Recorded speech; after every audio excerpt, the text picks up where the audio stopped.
Good afternoon. How's it going, everyone? That's great. That's awesome. Awesome.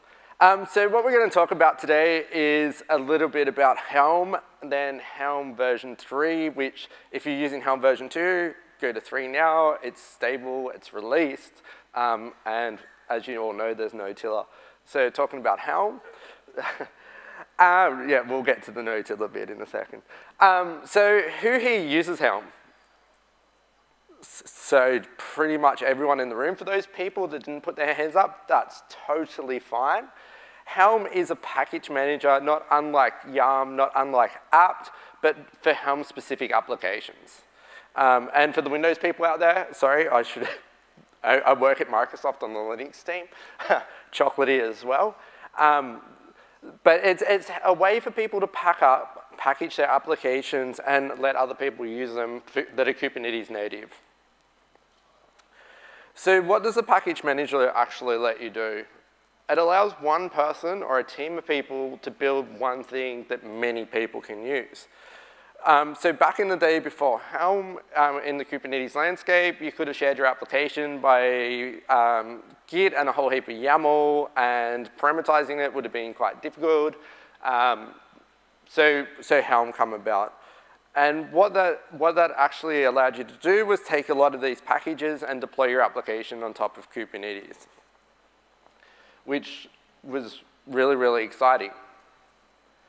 And then what Helm also allows you to do is take that through your development lifecycle. So you've got a chart that can be tested in development and then put through QA and prod. And it allowed you to abstract the sensitive data out, so you didn't have to have in your YAML files like passwords and a lot of things like that.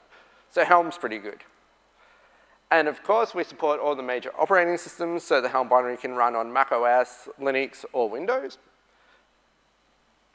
But now let's get to the exciting bit, which is Helm version 3. And this is where we should be, where we're going to, and this is the future of Helm. So if we have a look at the command line experience, you can see now that you have to actually add the stable repo. It's not added by default, because Helm is actually moving towards a distributed system of charts.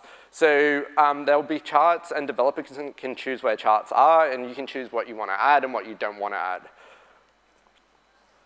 Once you've added it, added the repo, you can see there you can search the repo. So this is a slightly newer feature than was in Helm version 2. And then you can just see that you can install it from the name. That looks the same as Helm version 2. So there's no difference there. And now you can see Helm list. And you can see there that it's deployed to the default namespace, and we'll look at a little bit at namespaces in a second. And then, of course, if you want to uninstall it, it's Helm uninstall. You'll notice there that the purge flag is gone. That's been moved out. You don't need to do that anymore. Helm 3 will clean up after itself. So I alluded to namespaces before. Let's have a look at namespaces. So you can see there, as I said before, we didn't actually specify a namespace, so it installed to the default namespace. But we can actually have a look and install different versions of the charts in different namespaces. So if you want to do things like testing, you can see there that I've got a namespace called foo, and it's the same Maria 2, my Maria 2, and it could have some differences in it. So you could have your production one running or a dev version, and you could have different tags of the chart running in different namespaces, and you can segment it now in Helm version 3. And you can see there you can do the Helm ls as well with namespace foo. And of course, when you want to install it, it looks very similar to the kube control command, which is just the n flag for namespace and then the stable chart. So here's the Helm version 2 architecture. How many people are Tiller fans here? Oh, yeah, Paul, thank you. You have to remember, for all the people that work on the Helm project, Tiller was around before RBAC.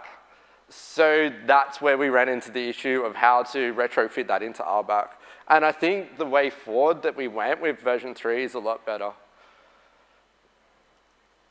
So this is Helm version 3. You've got the Helm client and the Kubernetes API. The good thing about this is it uses the normal user credentials. So you don't need Tiller with a super user or a root or a cluster admin account. In RBAC, you just have the user credentials, and you can deploy the same way you could with kubectl. So if you look at different cloud providers, they've got different IAM roles and things like that. That will actually back into Helm in version 3. And the release information now with the chart is a secret in a namespace, which is completely different to the way it was done in Helm version 2.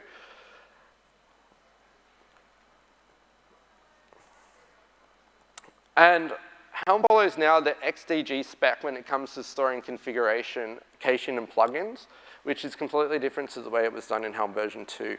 In some cases, we need a way for our systems administrators to install plugins and manage configurations because users may not have permissions. And the following is the XDG specification to enable that, among other things. So that's all in the new documentation to Helm version 3. I think a lot of people will run into the issue where you have a developer that wants to install something, but maybe it needs super level privileges. So this is the way around that, to give them, not give them super level privileges, but install the plugin on their behalf. A lot of people in the past as well tried to build tooling on top of Helm version 2, which some people had a certain amount of success, some people didn't. To make this a lot more easier going forward, you can see that we've got a Go package there, and you can use that to use the Go API to build packaging, applications on top of Helm. The good thing about this actual SDK is it's actually used from Helm version 3, where some of the stuff in Helm version 2 wasn't actually used by Helm itself. So this is well tested inside the Helm client. When it comes to upgrade, the new and old manifests, the new and old as well as the live state did not, in Helm version 2, sorry, didn't account for the live state. So it was just the different manifests that would reconcile. There's a three-way strategic merge here in Helm version 3. So you can see the old manifest, the new manifest. It creates a patch and it changes the live state. So here's an example.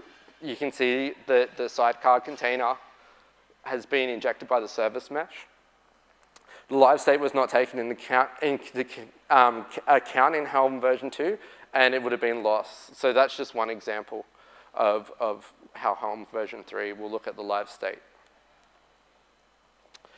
So here's some addition to charts. So you can see now there's a few extra things being added. One of the things is the API version 1 is still supported in Helm version 3. So things are backwards compatible for the most. And you can see now that the dependencies are now in the chart.yaml, and there's no requirements.yaml. So it's in the chart.yaml, and instead of a requirements.log file, there's a chart.log file. So there's some of the idiosyncrasies that you'll see when creating Helm version 3 charts.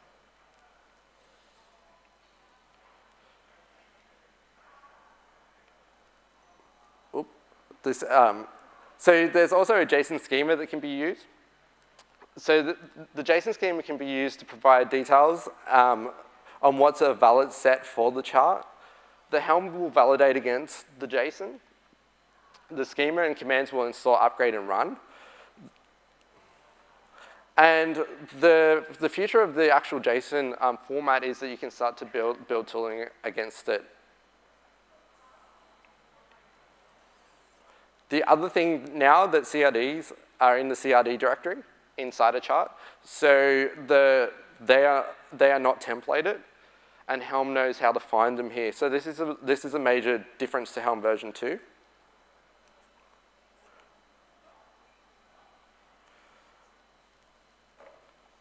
And if you want to move your CRDs across from Helm version 2, you have a similar experience by just moving them across and moving from the template directory into the new CRD directory. There's some experiments going on with Helm at the moment. The major one is pushing Helm charts to OCI registry. So this is really exciting that you'll be able to push a chart into into an OCI registry.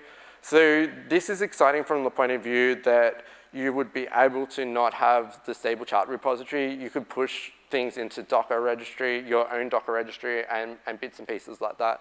Watch this space. There's multiple projects working on this at the moment. The other one is CNAB that are working on looking at sending descriptors or bundles up to the OCI registry.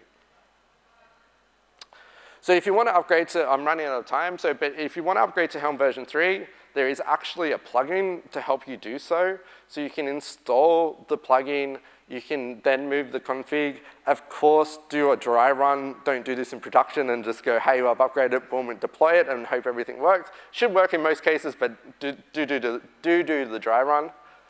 And if you want to learn any more about Helm, or version 2 or version 3, here's the docs and the mailing list. And jump on the CNCF Slack if you want to get involved, if you want to contribute. They're always looking for people, whether it be docs, whether it be code, features. You found something in Helm version 3 that's not working, let us know. But that's it, and enjoy the rest of your conference for a couple more talks.